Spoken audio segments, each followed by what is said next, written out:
your enemies. Okay? Ang pamagat ng lesson natin, talunin natin ang ating mga kaaway. Sino ba kaaway natin? Diba? Sabi ko nga noong last, ang kapitbahay ba natin? Ang kaaway ba natin? Yung maraming atraso sa atin? Our mortal enemy is Satan, mga kapsat. Sapagkat hindi tayo nakikipaglaban, according to Apostle Paul in Ephesians chapter 6, sa isang bagay na physical. Okay?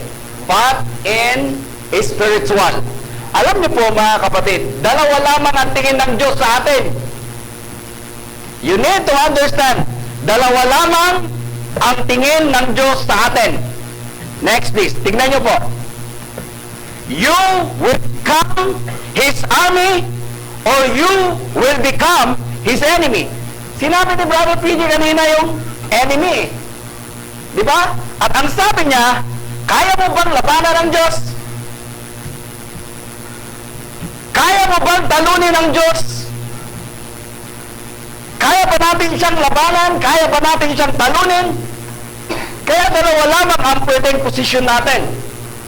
We will become His army or we will become His enemy. Kaya ang tanong ay ganito. Next, tignan natin yung tanong. Ang tanong naman is, how will you destroy or how will you defeat your enemy if you don't know how to fight? If you are a soldier of the Philippines, kukunin ka ni Duterte, isasabak ka ba nga niyaga doon sa Abu Sayyaf? Di ba? If you remember the lesson of Brother Congressman ni Brother Arnold, ang title niya is A Good Soldiers of Christ. At ano yung tatlo na attitude ng isang soldiers ni Christ? Ang sabi niya doon sa kanyang lesson is, number 1, loyalty, integrity, at yung pangatlo, honor. So tayo rin, mga kapsat, mga kapatid, we are also a soldiers of God. And we know our enemies. Okay. Balikan natin. Can you please open your Bible? Sino pa walang Bible? At bigyan ng Bible. Yung mga walang Bible para makapagbasa naman. Let's go to 2 Corinthians chapter 2 verse 11. 2 Corinthians chapter 2 verse 11. Ano po ang sabi ni Pablo patungkol sa mga taga-Corinth na mga Kristiyano? Lest Satan should advantage of us, for we are not ignorant of his device. Christians are not ignorant when it comes to, or ignorant when it comes to weapon of Satan. Alam niya, sabi dito, kung ano ang plano at purpose ni Satanas. Kanino? Sa mga anak ng Diyos. If God, ang kanyang mortal enemy ay si Satan, his mortal enemy, sino? Tayo! Mga kapatid. Di ba? Kaya nga, tingnan niyo po ito. Next. Paano po kung sundalo ka ganyan? Di ba? Wala ka pa sa gera. Ang sabi na sa'yo, surrender na po. Awalan na, talo na. Di ba? Kaya nga, pansinin niyo po, yung mga ito, sino pa ang tinatarget ni Satanas pagka ikaw ay sundalo ng Diyos? Yung bang malalakas? Brother Joel? Yung mga tulad ba natin? O yung mga tulad nila? Di ba?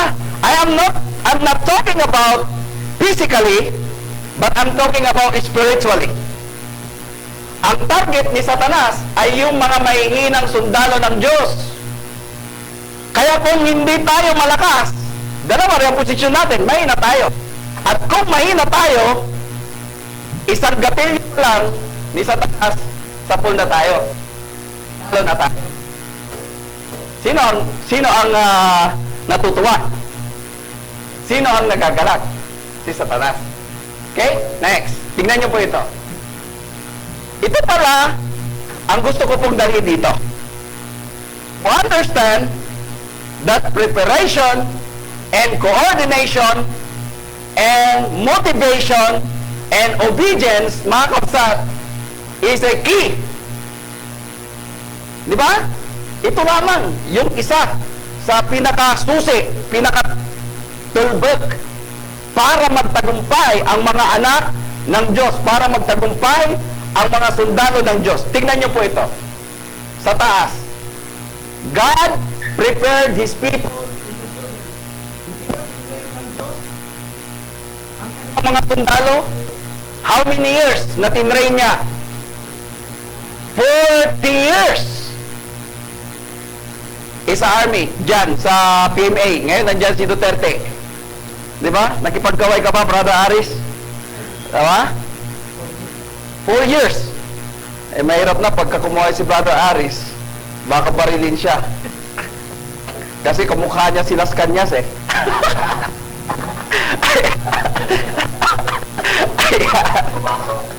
Di ba? Ganyan lang po kami.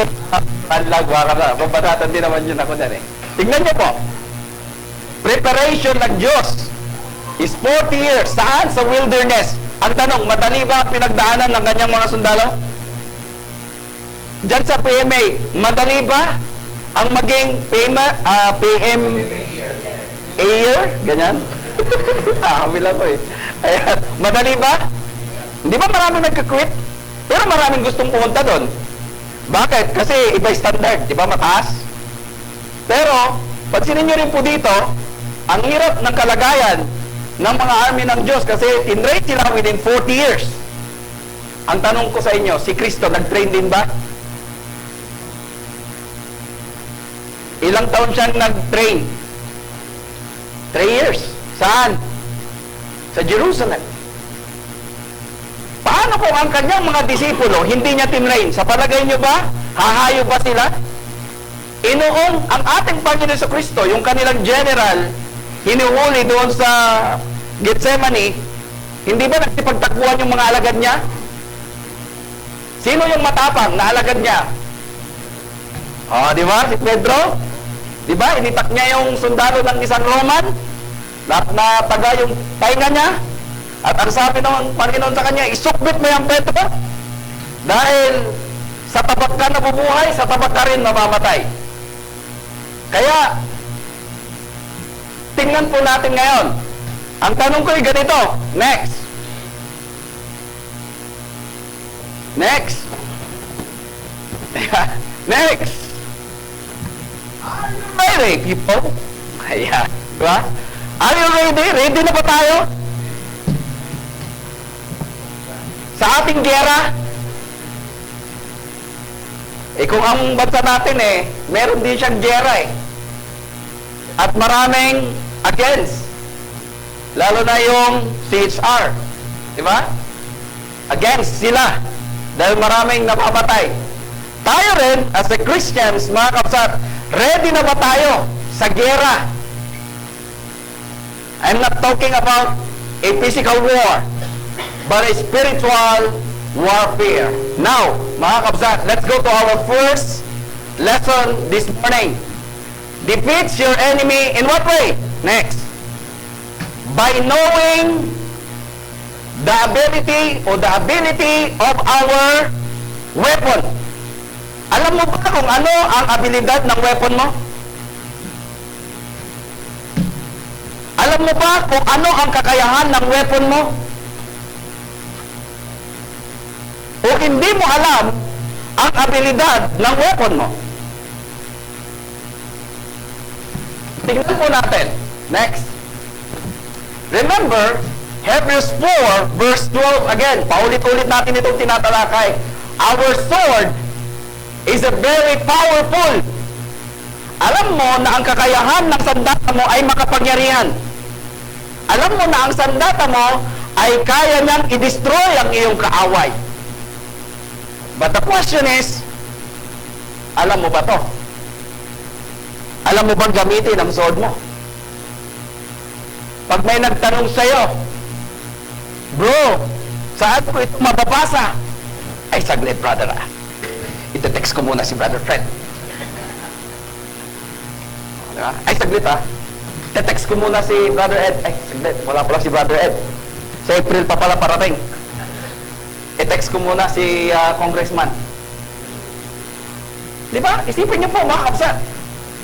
The sword, again, is the Word of God. And this is a very powerful. Pag nakita ni Satanas yung weapon natin, hindi nyo ba alam na nanginginig siya? Hindi nyo ba alam na takot na siya? Every time that you will open your Bible, when you open your sword. Pero si Satanas, nakangiti at nagagalak. When your sword is closed. Bakit? Kasi hindi mo alam gamitin ang iyong sandata. Next, please.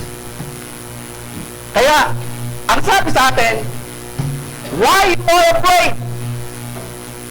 Ilocano kay, apay nga,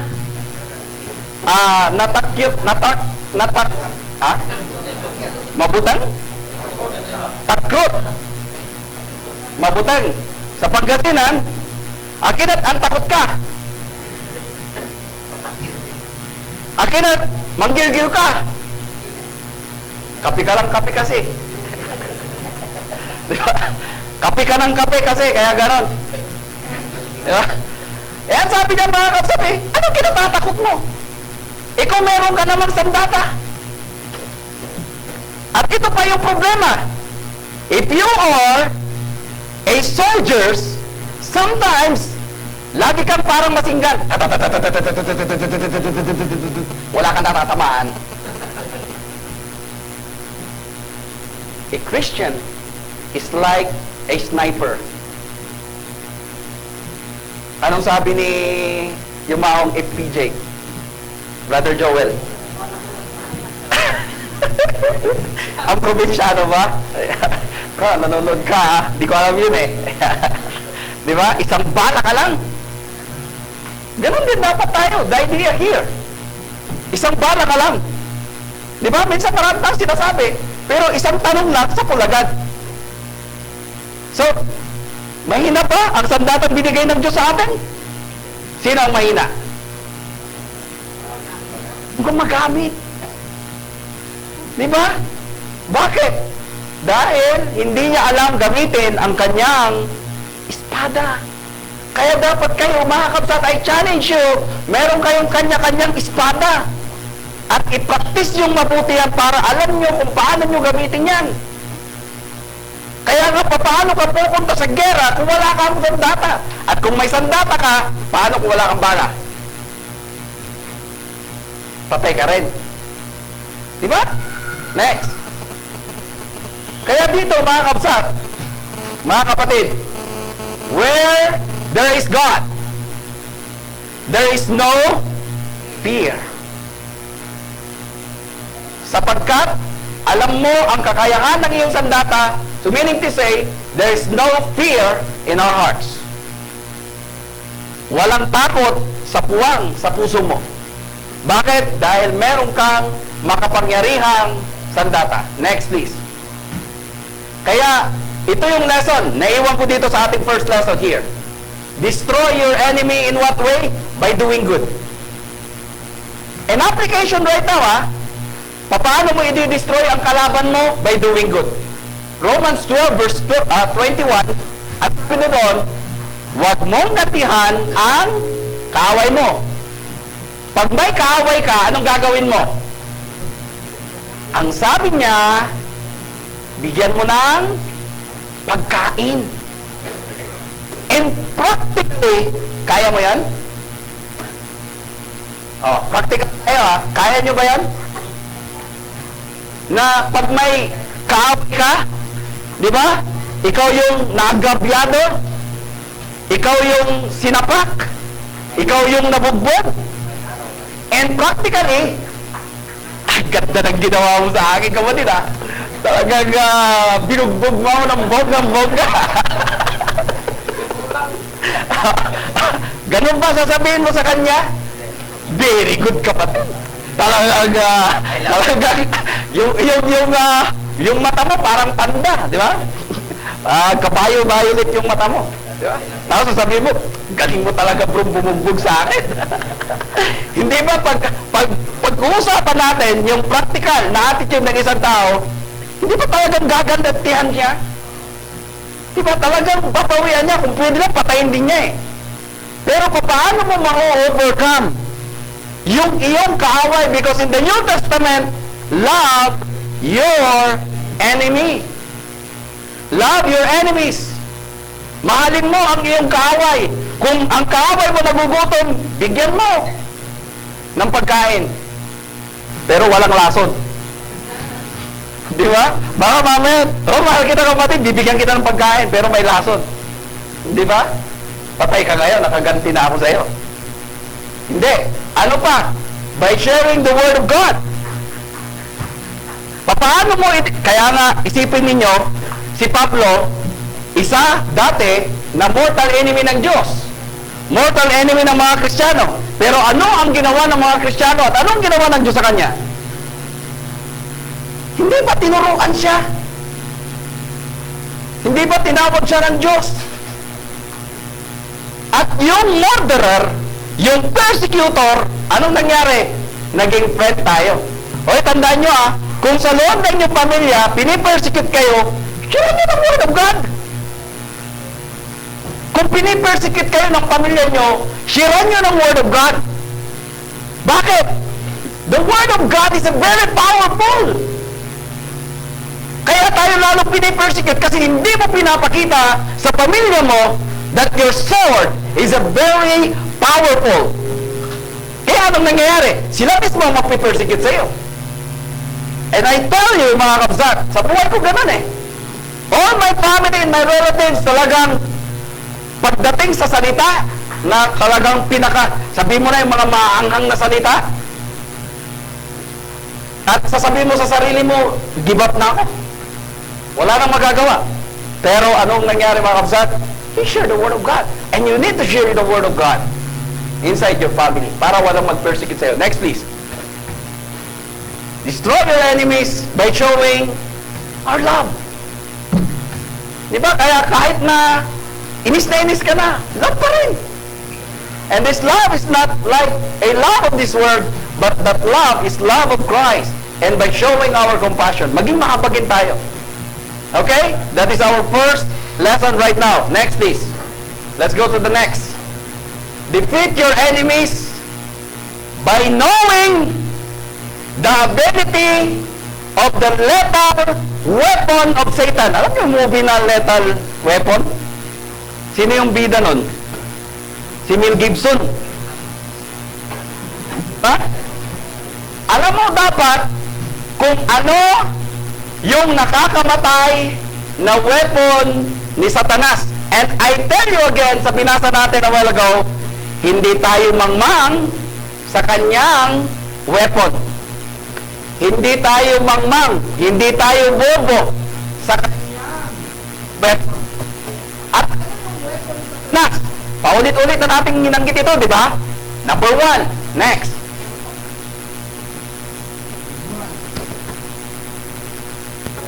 Lust of the eyes, next. The lust of the flesh and the pride of life.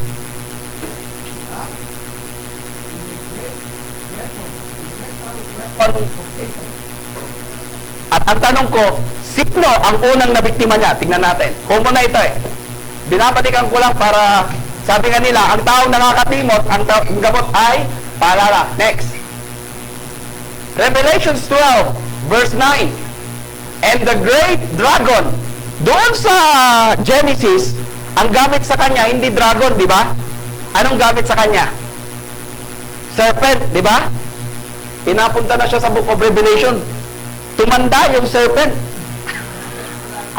Naging dragon yung serpent. Mga kapsat, di ba? O, hindi siya tumatanda, ha? Ayan. So, dragon was cast down.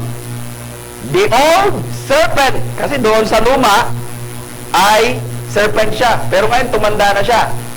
He that he calls the devil and Satan, deceiver of the whole world, he was cast down. Saan daw siya inilagay?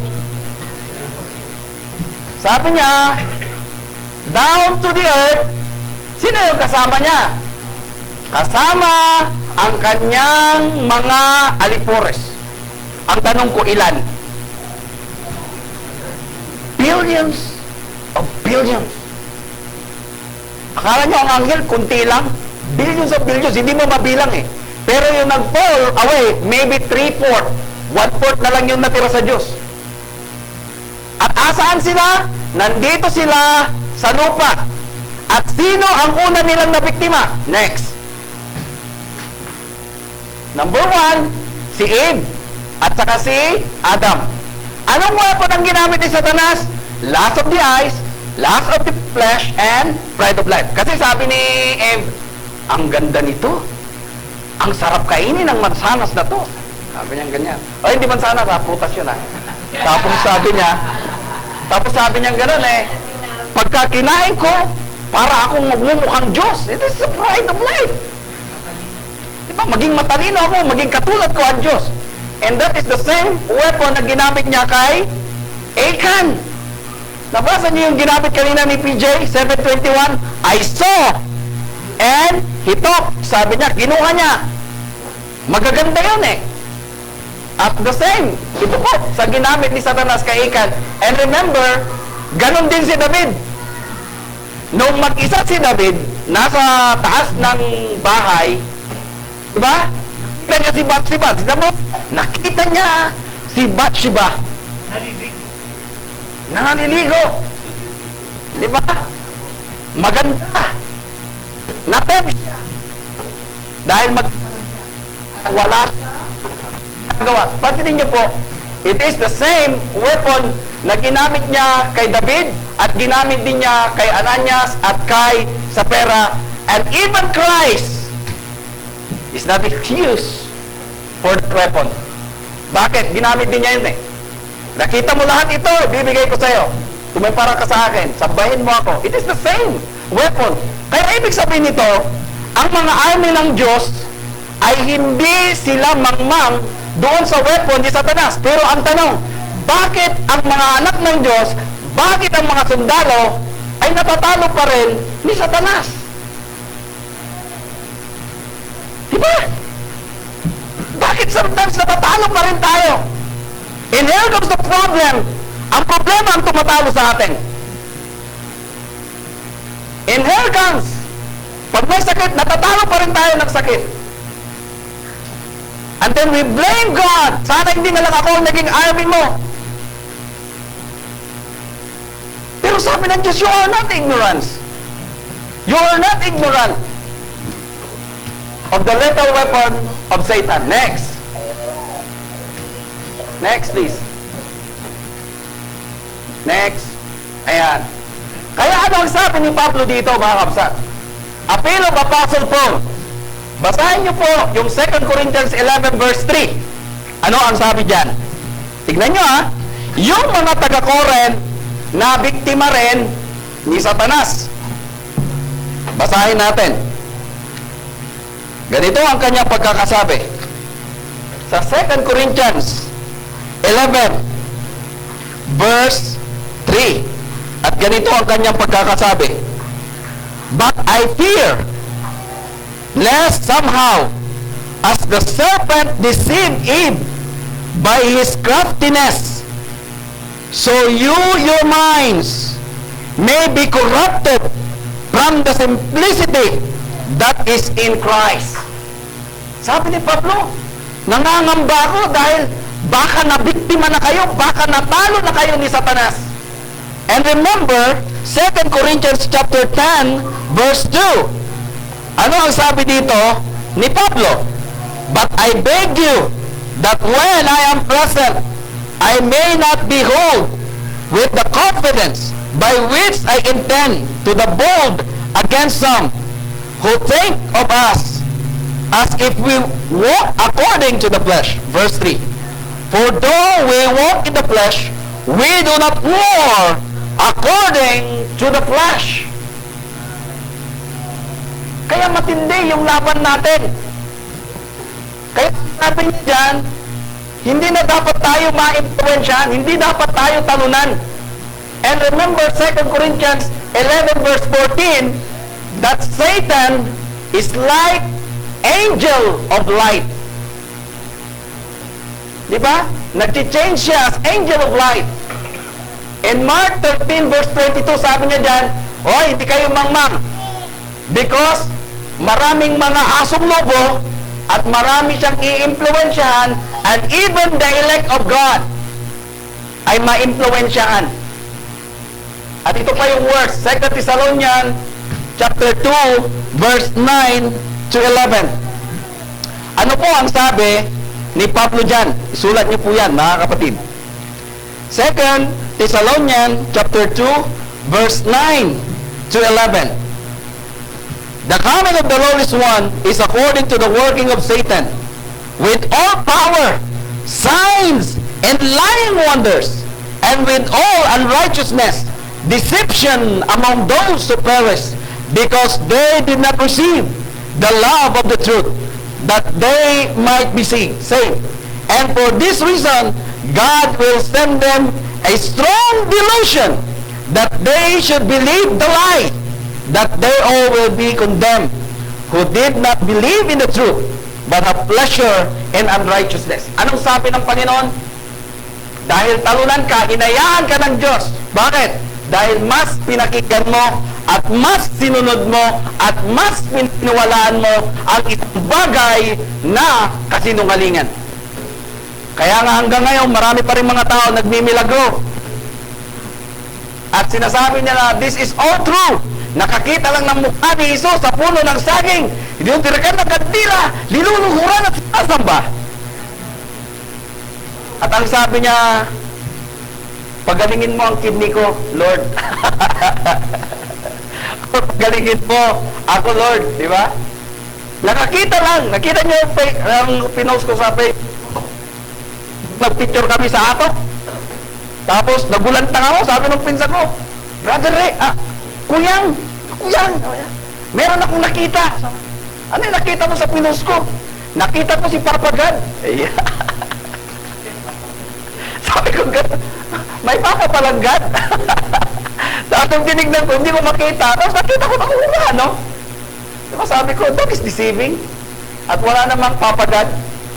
Diba? Ang mangyayari sa'yo, pag pinaniwalaan mo, papatay ka o mamamatay ka. Diba? Kaya next is, ang sabi niya dyan, do not be deceived. Ang tanong, hindi ba tayo nalinlang? Ay. Next. Kaya, we are not ignorant. We are not afraid. And we are not deceived. Because we know the lethal weapon of Satan. Okay? Next. Last lesson po natin. Knowing the ability of your sword, knowing the ability of the lethal weapon of Satan. The last and the final is knowing the ability of our God. Kaya, tignan po ito. Ang sabi po dito, God never sends you into a situation alone. Sa madaling salita, haan ka nga, ibakit, iapan ni Apo, nung may samlang. Di ba? Hindi ka ilalagay ng Diyos sa isang gera na mag-isa ka lang. Kaya sa kung bakit sila natalo, ayon doon sa lesson natin, wala kasi ang Diyos.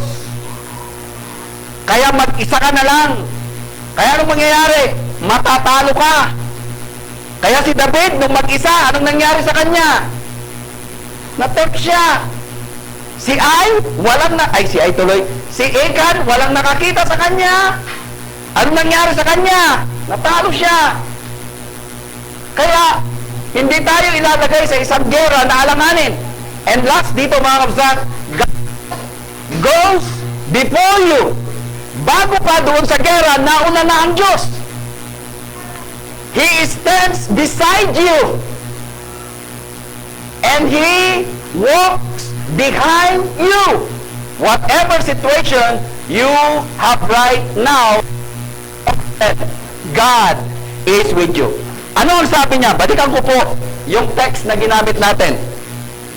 Let's go to Deuteronomy chapter 20, verse 4. Ayan. Deuteronomy chapter 20, verse 4. At ano po ang sabi again? For the Lord your God, He who goes with you to fight for you against your enemies, to save you. So, ibig sabihin, alam mo ang kakayahan ng Diyos mo. Pero ano ang wala? Confidence. Doon ako nawawala yung confidence at confident. Kaya dinalawa ko na. Yeah, di ba? Pansinin niyo po, doon tayo mga kapinsan nawawala. Pero ang sabi ng Panginoon, I will never leave you nor forsake you.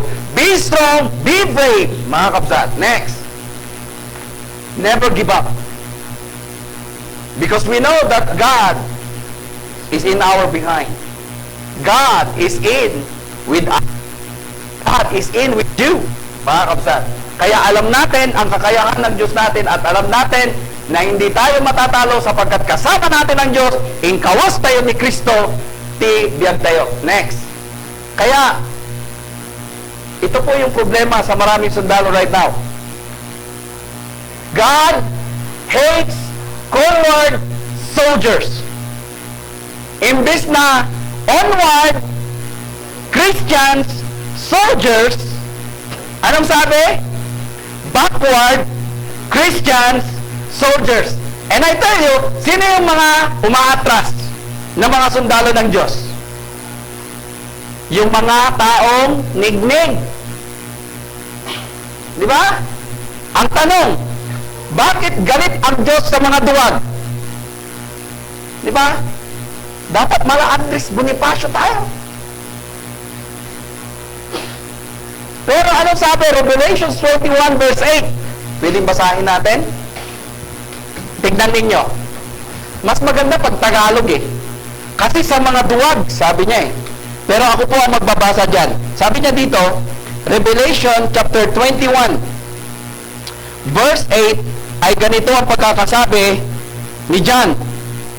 But the cowardly, unbelieving, abominable, murderer, sexual immorality, immoral sexual, sexual immoral, and sorcerers, idolaters, and all liars shall have their part in the lake of burn with fire and brimstone, which is the second death. Kaya sa palagay nyo ba, nagagalak Diyos pagka duwag ka as a Christians? Hindi. Galit ang Diyos sa taong duwag. Lalo na alam niya na mayroon siyang sandata, alam niya na nasa kanya ang Diyos, alam niya yung kakayahan ng kanyang kalaban, andin tumatakbo pa. If you remember yung movie, The Enemy of the Gates, noong sila ay papasok doon sa area na nandun yung mga kalaban nila, di ba pinapasabog yung sasakyan nila? And then, ano yung ginagawa ng mga sundalo?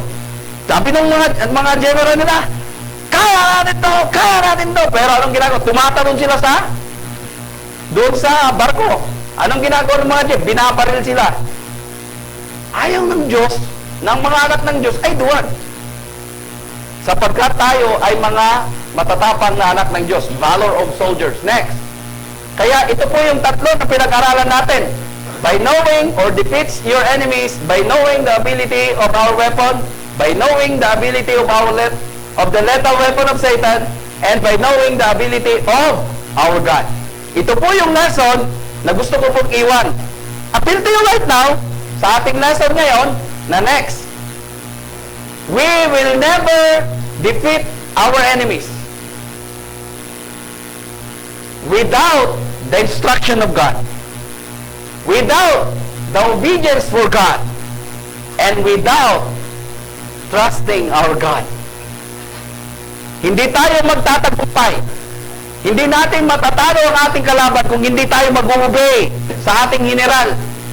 Di ba? Kung hindi natin susundin ang kanyang instruction, kung hindi tayo magtiwala ang command. Defeat your enemies. Magandang umaga po sa ating lahat.